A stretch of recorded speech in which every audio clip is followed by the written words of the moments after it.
I'm the nurseryman for Environmental Services, LFUCG. We grow trees for projects for the city, not just our projects, but if Parks and Rec or Streets and Roads or anybody has projects with the city. These trees are grown for green spaces, medians, parks, to increase the amount of what we can plant cheaply. We were paying quite a bit for an individual ball and burlap tree. Well, we'll have very little in each tree right here, so it allows us to plant more. It allows us to plant quicker. We don't have to wait for grant money or other kind of money. We can just go ahead and do it ourselves because we've grown what we're going to plant in some of these places. And we've already planted, I know we planted in Meadowthorpe Park and we planted at Masterson Station Park, and one of the projects we're going to do is plant at Rookwood Median up here. That was a median that had pin oak trees planted in it, probably in the 40s or 50s. A lot of them have declined or in decline and have been removed, and there's a lot of opportunities within the city. That's something I've always done with my career, is look at opportunities to tree plant, and this just allows a greater opportunity.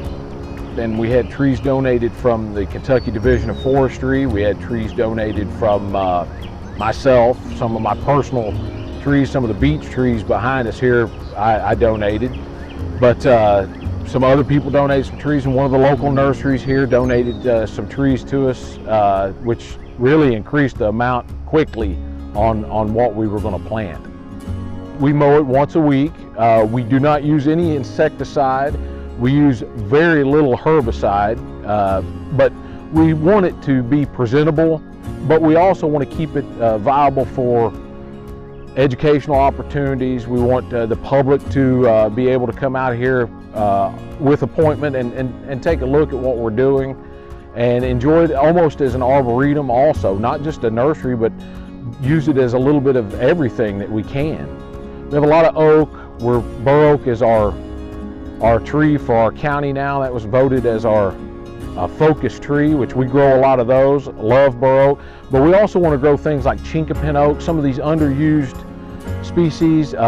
Kentucky coffee tree, we're trying to focus on planting 3, 4, 5 years down the road and growing some of these trees that are underused, like chinkapin oak, Kentucky coffee tree, eastern red cedar, American beech.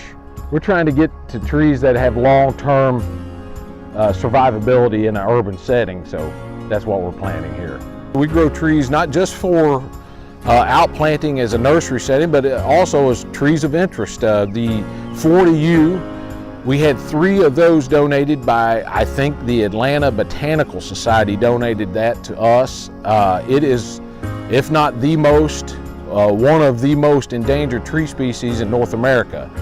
It no longer occurs in its native habitat. Its range of, it's a one river system from southern Georgia into northern Florida. No longer occurs there, so it's only grown now in gardens and nurseries and things. So they gave us 3. They're doing fairly well, and I absolutely baby those things to keep them going. So proud of those. We have American chestnut, which is a neat tree that was native to eastern Kentucky, but it's definitely, at least I think it's threatened because of the chestnut blight. It's a fungal disease that really killed it out of its range.